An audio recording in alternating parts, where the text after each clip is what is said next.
ये कथाएं पूरी तरह से कल्पना पर आधारित है। इनमें वर्णित स्थान, पात्र, घटनाएं और रहस्य वास्तविक नहीं है। किसी भी व्यक्ति, स्थान या घटना से इनका कोई संबंध नहीं है। ये कथाएं केवल मनोरंजन, सस्पेंस और साहित्यिक उद्देश्य के लिए बनाई गई है। श्रोता से अनुरोध है कि वे इन कथाओं को वास्तविक जीवन की घटनाओं या इतिहास के रूप में ना लें। यदि इन कथाओं के दौरान किसी को डर या असुविधा महसूस हो तो कृपया सुनना बंद कर दें। जंगल का मेहमान। अजय 29 साल का फोटोग्राफर शहर के शोर से दूर जंगल की निरावता में कुछ दिन बिताना चाहता था।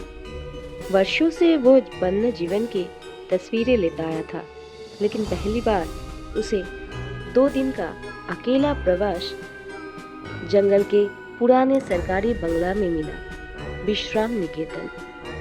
वन अधिकारी ने कहा, अंदर बिजली कमजोर है, नेटवर्क नहीं आएगा और सबसे जरूरी, रात में बाहर मत निकलना, यहाँ बाघ अक्सर घूमते हैं। अजय ने मुस्कुराते हुए सिर हिलाया। उसके लिए यही रोमांच असली आनंद था। बंगला काफी पुराना था। लकड़ी की खिड़कियां, मिट्टी की हल्की खुशबू और चिमनी का पुराना धुआं। अजय ने अपना कैमरा सेट किया, कुछ तस्वीरें ली, फिर बरामदे में बैठकर चाय पीने लगे। जंगल से आने वाली हवा अपने साथ अनगिनत आवाजें लाई। झिंगुर, हवा, टूटती शाखाएं और दूर से आती किसी बड़े जानवर की चप चप चाल। सूरज डूबने लगा और अचानक जंगल बिल्कुल अलग हो गया। ज्यादा गूढ़, शांत और कहीं कहीं बेचैन सा। अजय को ये पसंद आया। वो कमरे में चला गया, लेकिन जैसे ही वो अंदर गया उसने नोटिस किया खिड़की की एक झिर्री टूटी हुई है। उसने उसे कपड़े से रोक दिया। उसे क्या पता, वहीं से उसकी रात शुरू होने वाली थी। रात के लगभग 10 बजे अजय कैमरे की फाइलें देख रहा था। बंगले के चारों ओर अचानक एक भारी सी आवाज आने लगी। धप धप धप। शुरू में उसे लगा शायद कोई हिरन या जंगली सुअर होगा, लेकिन आवाज बहुत भारी थी। उसने टॉर्च उठाई और खिड़की से देखा, लेकिन कुछ नहीं दिखा। वो वापस बैठा ही था कि खिड़की की झिर्री से एक बहुत तेज सांस की आवाज आई, जैसे कोई बड़ा जानवर बहुत पास खड़ा हो। अजय सन्न रह गया। वो खिड़की की ओर बढ़ा और टॉर्च को धीरे से बाहर किया। पहले कुछ नहीं दिखा, फिर बस एक क्षण। 2 पीली चमकीली आंखें कुछ दूरी पर टॉर्च की रोशनी में चमक उठी। अजय का दिल एक सेकंड के लिए रुक गया। ये किसी छोटे जानवर की आंखें नहीं थी, ये बाघ था। अजय ने धीरे से टॉर्च बंद किया और पीछे हट गया। वो समझ गया, अगर उसने बाघ को चौंकाया और बाघ ने उसे खतरे की तरह लिया तो सब खत्म।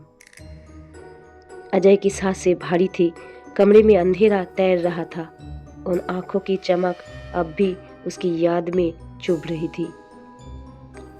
अचानक धक्का। बंगले के पीछे की तरफ से जोरदार आवाज आई, जैसे कोई भारी चीज दीवार से टकराई हो। अजय ने डरते हुए पिछली खिड़की की ओर देखा। खिड़की का लकड़ी वाला हिस्सा धीरे धीरे खुल रहा था। फिर धक्का, धीरे से खुलती लकड़ी और फिर एक बड़ा सा पट्टा अंदर घुस आया। यह एक बाघ का पंजा था। बाघ ने धीरे धीरे खिड़की को और खोला और उसके बाद उसका आधा चेहरा अंदर दिखाई देने लगा। असली, जीवित, खतरनाक बाघ। अजय के पैर जवाब दे चुके थे। वो जर हो गया था, लेकिन बाघ तुरंत अंदर नहीं आया। वो सूंघ रहा था, कमरे की गंध, मानक की गंध और खतरे की अनुपस्थिति को परख रहा था।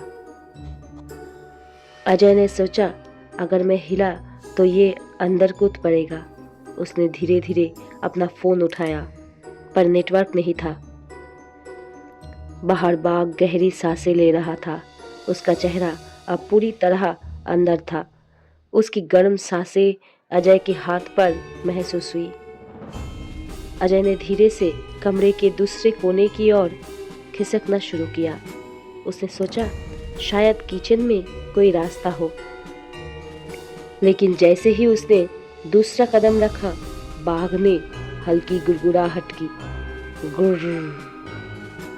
वो समझ गया, बाघ ने उसे देख लिया है। अब गलती की कोई गुंजाइश नहीं थी। खिड़की और खुली और बाघ ने आधा शरीर अंदर डाल दिया। अब उसकी बड़ी सी पीठ बंगले की दीवार से रगड़ खा रही थी।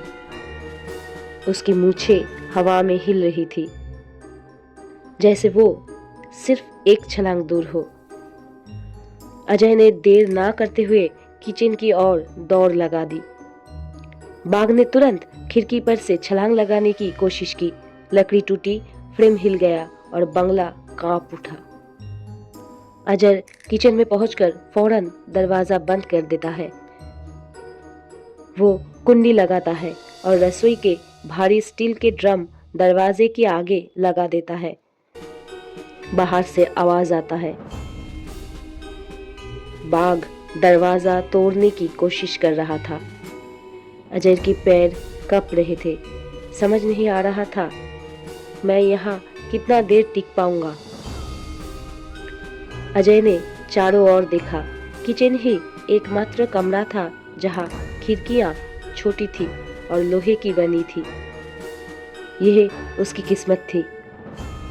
लेकिन बाघ लगातार दरवाजा धकेल रहा था, इतना कि कुंडी हिलने लगी थी। अजय को याद आया, उसके बैग में फ्लैश ब्लास्टर था। फोटोग्राफी में उपयोग होने वाला बहुत तेज फ्लैश। जानवर इससे अस्थायी रूप से चौंक जाते हैं। उसने बैग में ढूंढा। हाँ, वहां था।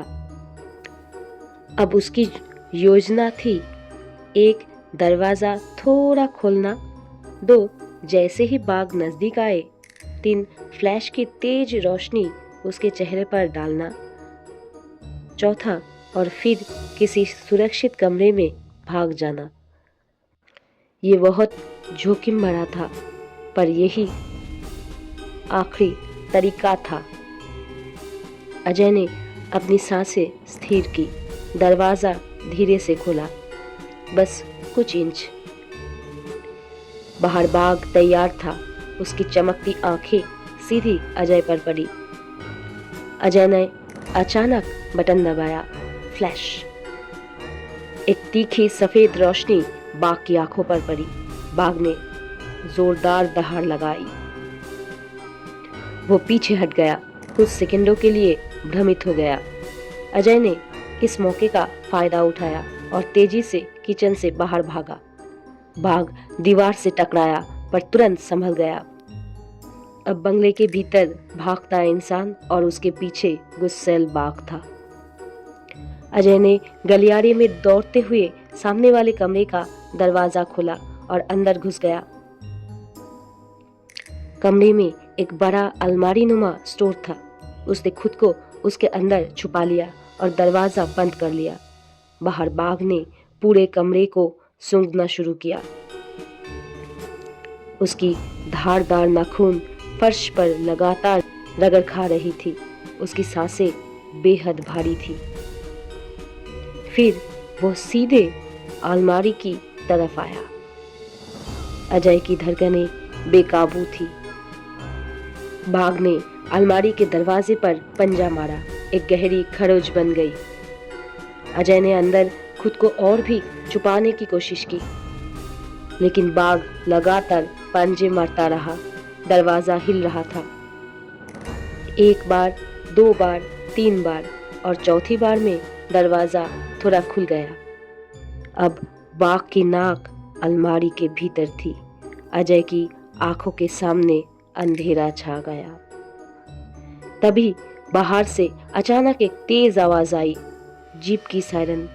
वन विभाग की गश्ती टीम सुबह के निरीक्षण पर निकली थी और बंगले की टूटी हालत देखकर फौरन अंदर आई।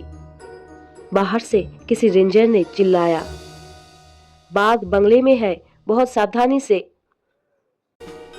बाघ ने अपना ध्यान अजय से हटाकर जीप की तरफ कर लिया। रेंजरों ने रबर बुलेट गन और तेज सायरन चलाया जो जानवरों को भगाने के लिए उपयोग होती है। तेज शोर से बाघ भ्रमित हो गया। वो घूमकर खिड़की की तरफ भागा और छलांग लगाकर जंगल की ओर गायब हो गया। अजय अलमारी से बाहर आया, पसीने से भीगा, थका हुआ पर जीवित। रेंजरों ने उसे सहारा दिया। बहुत बड़ी किस्मत थी आपकी साहब। ये बाघ इंसान पर बिना उकसाए कभी भी हमला नहीं करता, पर अगर डर जाए तो बहुत खतरनाक हो जाता है। अजय ने धीमी आवाज में कहा, वो डरा नहीं था, बस जिज्ञासु था। मैं उसके इलाके में था। रेंजर ने सिर हिलाया। जंगल उसी का है साहब, हम बस मेहमान हैं। अजय शहर लौट आया, लेकिन उस रात की यादें उसे कभी नहीं छोड़ सकी। कभी कभी जब देर रात अचानक किसी बिल्ली की आवाज होती या हवा खिड़की हिलाती, उसे लगता मानो बाघ फिर उसे ढूंढ रहा हो। पर उसने एक बात समझ ली, जंगल डरने की जगह नहीं, सम्मान करने की जगह है। और असली भय हमेशा अलौकिक नहीं होता, कभी कभी एक असली बाघ काफी होता है।